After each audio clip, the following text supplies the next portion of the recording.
Oi pessoal, meu nome é Vitória, esse daqui é o Projeto Capitu e hoje eu tô aqui para falar um pouquinho sobre Alice no País das Maravilhas.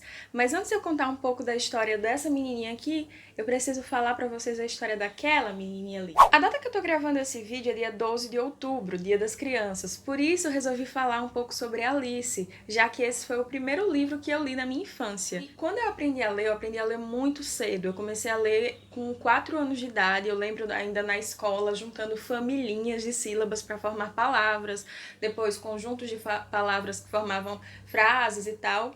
E nessa época que eu tava juntando sílabas, assim, eu era um saco, porque eu queria sair com todo mundo para ler anúncio na rua, nome de loja, os títulos das coisas, sabe? Lata, tudo, embalagem que tinha em casa, tudo eu queria ficar lendo e lendo em voz alta. Inclusive, eu era bem exibida com essa história de começar a ler cedo, mas hoje eu penso que isso só era sintoma do quanto que eu era uma criança super ansiosa.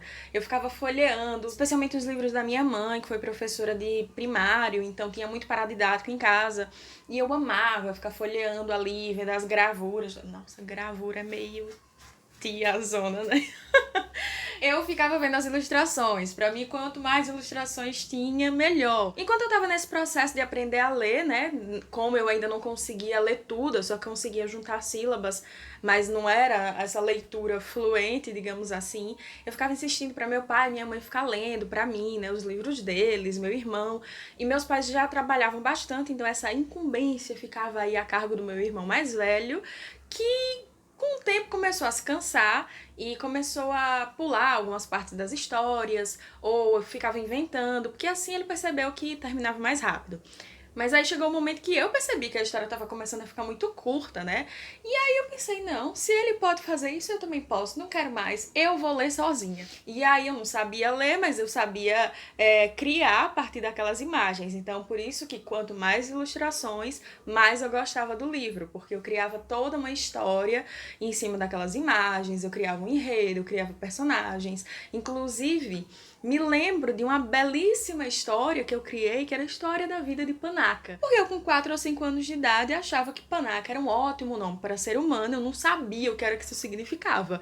Então, virou lá o nome do meu personagem principal. Acho que isso foi o que mais estimulou a minha criatividade na infância. Eu era realmente muito fantasiosa, muito criativa. E eu brincava sozinha, eu criava universos ali onde os brinquedos eram pessoas e dialogavam. Um negócio meio Toy Story, sabe? Que eu também amava quando era criança. Daí com o tempo eu fui realmente começando a ler direitinho e eu realmente fui tão insistente que eu comecei a ler rápido. E aí meu pai percebeu, ó, tá pegando gosto e tal. E aí ele trouxe pra mim um livro que ele tinha recebido da escola onde ele trabalhava, para trabalhar com os alunos dele, que foi Alice no País das Maravilhas, nessa versão aqui da editora Ática. Tem esse selo aqui de escola, mas porque era dele, né? Eu lembro muito de estar, tipo, lendo ele por várias semanas, né? Eu lia um pouquinho todos os dias. E a proposta do meu pai foi essa, eu lia enquanto ele estava do outro lado da mesa lá corrigindo prova e tal, o que não deve ter sido muito bom para ele, porque eu parava o tempo todo, pai, o que significa tal palavra? O que é isso? O que é aquilo? Se eu era a criança dos porquês. E lendo Alice no País das Maravilhas, hoje eu penso que, olha, deve ter sido uma experiência curiosa pro meu pai. A gravação desse vídeo começou à tarde, agora já é à noite, eu precisei parar por causa de alguns barulhos. Então por isso vocês vão ver uma diferença aí na iluminação, mas vamos focar no conteúdo, espero a compreensão de todo mundo. Bom, Alice então é narrado em terceira pessoa, ele começa ali com Alice e sua irmã num lugar ao ar livre, num banco, enquanto sua irmã tá lendo, Alice já tá assim, tipo, ai gente, essas coisas aqui, sem ilustração, o que é que tanto tem pra se olhar aí e tal. Ela já tá cansada, já tá ficando entediada, até que um coelho branco com um relógio passa por Alice e acaba fisgando a atenção dela, né? Ela vai atrás desse coelho, esse coelho acaba desaparecendo de vista, e ela acaba caindo numa toca. Pra onde ela vai, com quem ela vai se encontrar, como é que faz pra entrar, como é que faz pra sair, isso tudo a gente só vai entender lendo, né, através aí do desenrolar da história. Alice vai viver altas aventuras, né, e dá essa sensação de aventura também no leitor, porque ela sempre acaba se metendo em poucas e boas, ela conhece várias figuras aí, em alguns momentos você parece que está lendo uma fábula, né? Porque tem animais que falam, que contam histórias, que propõem reflexões, né? Que tem muita moral aqui pra gente aprender. E é impossível você também não ficar imerso na toca do coelho, como Alice aqui, né? Durante essa leitura é um negócio que todo capítulo tem algo novo, instigante, você sempre quer ler mais. E sempre nessa sensação de que você, leitor, também está vivenciando uma aventura. Preciso dizer que apesar de ter sido o primeiro livro que eu li, eu não lembrava de mais nada. Inclusive, não lembrava do quão Alice poderia ser nonsense. E aqui está um ponto para a gente pensar. É que, de fato, ele é muitas vezes nonsense. Tanto que na época que ele foi publicado, em 1865, ele foi muito criticado, porque a gente está falando aqui da Era Vitoriana, uma época em que os livros voltados para crianças eram livros com instruções, eram livros voltados a ensinar coisas para crianças, né? Terem coisas assim, com moral da história e tudo mais, com questões educativas. Alice propõe algo bem de diversão, que às vezes não vai fazer sentido nenhum, onde você tem como se fosse um conto de fadas, ao contrário, porque temos uma criança que muitas vezes dá bronca nos adultos, que decide muitas coisas, que bota o pé, que muitas vezes é até chatinha e exibida. Então é bem fora do comum para a literatura da época. Sobre a história em si, eu não posso falar mais muito do que isso, porque se você, assim como eu, não tinha tido acesso à leitura na íntegra ainda, qualquer coisa a mais que eu falar vai ser spoiler. Apesar da história de Alice ser amplamente divulgada, né, uma história que foi traduzida para mais de 150 idiomas, foi adaptada aí pela Disney, né, tem animação, tem o filme do Tim Burton, mas eu nunca assisti, então eu nunca tive mesmo assim uma memória do que era Alice. Eu lembrava do início, mas eu realmente não lembrava do desenrolar.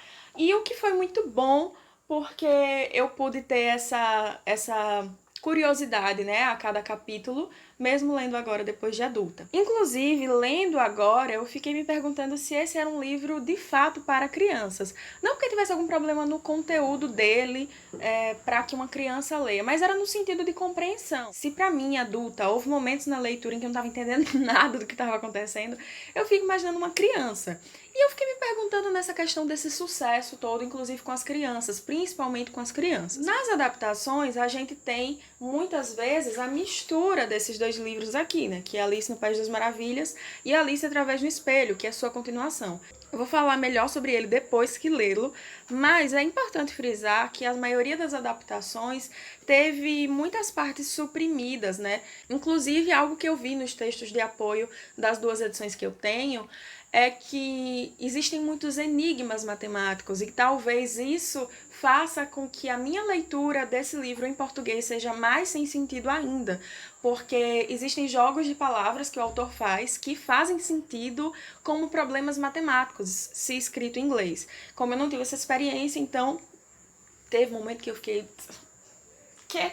Sobre essas coisas de lógica matemática, muito faz sentido quando a gente descobre que o autor de Alice era, na verdade, um ótimo matemático. Ele se formou em matemática na faculdade de Christ Church, na Universidade de Oxford, e ele foi tão brilhante que ele foi convidado para lecionar e fazer carreira como professor. Mas como é que um professor de matemática tão brilhante na sua área e tão desconhecido se tornou tão famoso enquanto autor infantil? Bom, Alice, enquanto formato de livro mesmo, nasceu como um presente de Natal para essa menininha aqui, Alice Pleasant Slidell, de apenas 10 anos.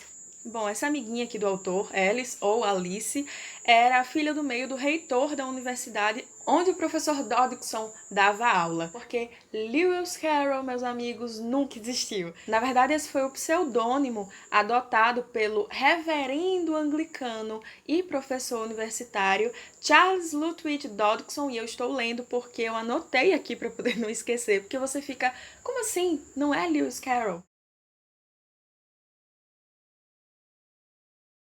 Fica contando histórias a partir das paisagens por onde eles estavam passando.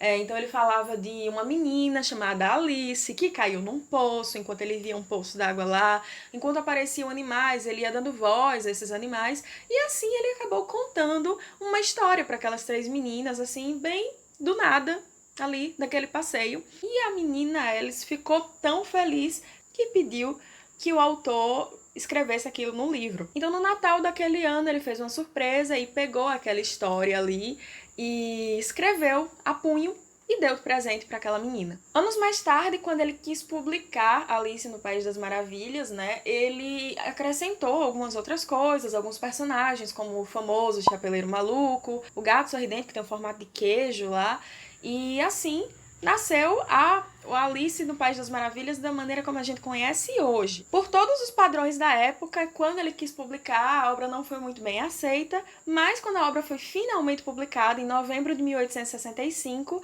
a obra foi um estouro, um sucesso, e a gente tá falando aqui da mesma época em que estavam em ascensão as irmãs Brontë e até Oscar Wilde.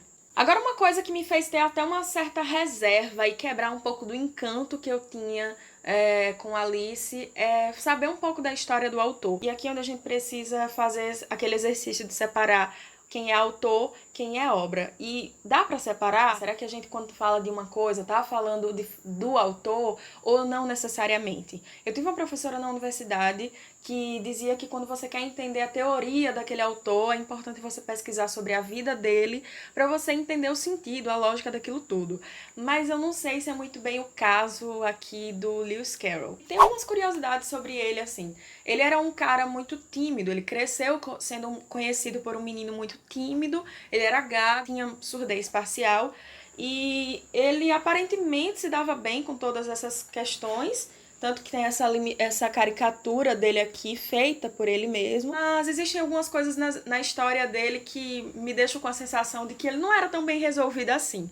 Aparentemente ele tinha essa coisa bem de Peter Pan, sabe? Porque ele dizia que as crianças entendiam melhor as coisas que ele escrevia, as charadas e tal. Repito, ele era um brilhante matemático. E ele também era conhecido por fazer poeminhas, charadas, enigmas, todas essas coisas que envolviam alguma lógica para os irmãos. Mas com o tempo ele achava que os adultos não admiravam a criatividade dele, então ele se aproximava mais de crianças, ele preferia ter amigos crianças, porque ele achava que as crianças entendiam mais ele. Outra coisa é que ele era um excelente pintor e fotógrafo, tanto que essa imagem que a gente tem aqui e essa outra imagem que a gente tem aqui de Alice foi o próprio Lewis Carroll quem tirou, né? A gente pode ver, inclusive, que diferente da descrição da Alice que a gente tem no livro, que é loirinha e tal, a gente é uma menina morena, do cabelo preto, com um olhar bem esperto. E nessa época,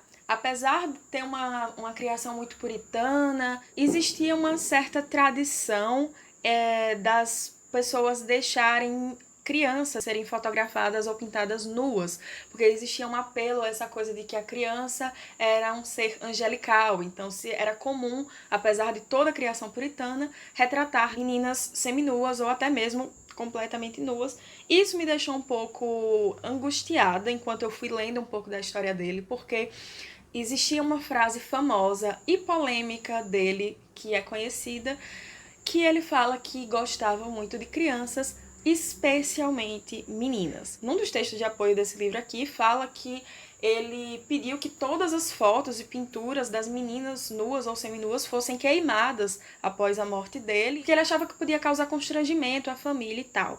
Mas eu acho um tanto estranho essa coisa, essa admiração por corpos infantis nus.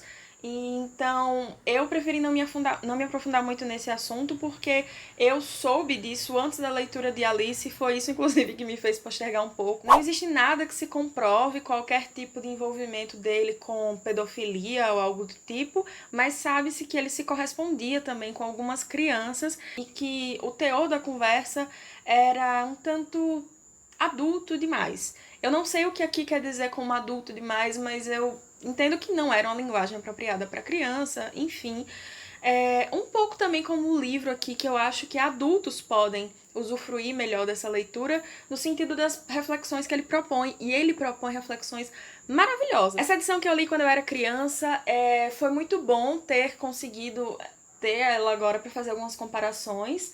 O texto dela é maravilhoso, é o texto integral e é uma ótima tradução. Eu realmente, assim, gostei muito. Eu não li por aqui, eu li a minha versão mais recente da editora Pandorga, só que tem um incômodo aqui. Eu achei muitos erros de digitação e até de concordância, então eu acho que falta uma revisão melhor, sabe? Eu acredito que seria uma coisa legal deles reverem para a próxima tiragem. Mas é um livro muito bonito, assim, visualmente, né? Você tem muitas referências aqui ao livro, tem os desenhos originais. Eu vou até mostrar um pouquinho mais porque a minha edição veio com esse livro aqui para colorir, com várias ilustrações originais do John Tenniel. Eu animei para reler Alice, né, quando eu achei esse box aqui, bem bonitinho, da Pandorga. Ele vem com Alice no País das Maravilhas, Alice através do espelho, e esse livro para colorir. Eu achei muito positivo contar com as ilustrações originais, mas por tantos erros de digitação,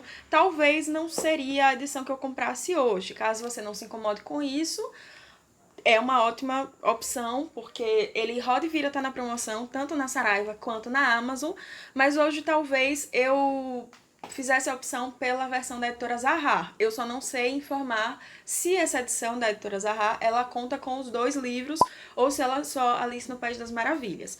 Uma ótima opção também é a da Ática, mas como ela já é bem antiga, eu já dei uma olhada na Amazon, ela tá aí por faixa de uns R$40, o que acaba sendo mais caro do que essa versão aqui que eu comprei, que segundo o site da Amazon ela é mais de 70, mas eu comprei por 28 numa promoção da Saraiva há um tempo atrás, e agora ela fica ali pelos 30 e poucos, então o custo-benefício tá valendo esse daqui. Bom, seja como for o seu contato com Alice, independente de qual edição, eu espero que você tenha uma ótima aventura, assim como essa menininha aqui, e possa tirar as suas próprias conclusões. Existem várias teorias de que isso aqui seria um grande retrato do subconsciente do autor, de que essa obra teria nascido a partir de escritos feitos com o autor muito drogado e tudo mais. Não tem como se comprovar nada disso e também ele não tá mais aqui pra gente saber, mas as interpretações não passam disso, né? Interpretações. O fato é que a história tá aqui pra gente ver de vários ângulos, vivenciar essas aventuras, e eu espero que você tenha uma ótima leitura. Então é isso, eu espero que vocês tenham gostado. Clica aqui embaixo no gostei para eu saber que você gostou e para o YouTube divulgar para mais pessoas. Se inscreva no canal e ative o sininho para receber as próximas notificações sempre que tiver livro novo. Eu vejo vocês na próxima. Um beijo e tchau!